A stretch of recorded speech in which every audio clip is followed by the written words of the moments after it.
Greetings, I'm Francesca Arnoldi, doula and educator. I am the program director of the End-of-Life Doula Training Program at the University of Vermont and author of Cultivating the Doula Heart, Essentials of Compassionate Care. And this video is going to be about having the soul's eye view. In the beginning of the guidebook, I preface the chapters by explaining that my interpretation of the term soul doesn't have to do with any aspect of our being that might continue on beyond our physical bodies. It has to do with who we are at our core as human beings and all of the ways that we are connected, interconnected, and that we experience the universals like love, loss, joy, pain, suffering, grief, all of those. Having the soul's eye view is an important part of our doula work. So here's a little excerpt. Doulas regularly monitor the big picture. This vantage goes beyond merely engaging our brains, as our logic is limiting in this realm. It goes beyond our emotional center because feelings can blur our neutrality. A soul's eye view is expansive and includes balanced awareness from our minds and doula hearts, the practical and the emotional.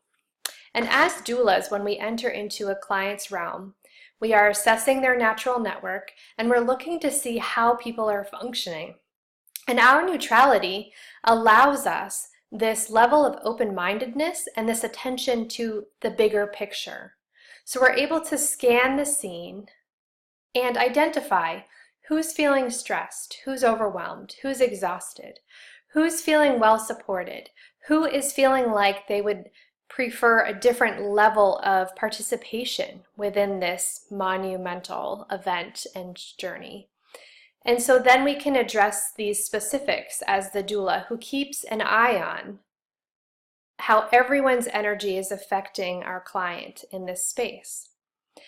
And because we are not as caught up in the feelings, because we are not as closely connected, we are not a loved one to our client, we are able to be slightly detached emotionally in a very supportive, beneficial way.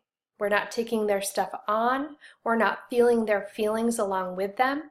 We are honoring our client, honoring their choices, and honoring this connection that we're building in which we are planning, processing, and preparing for the end-of-life experience.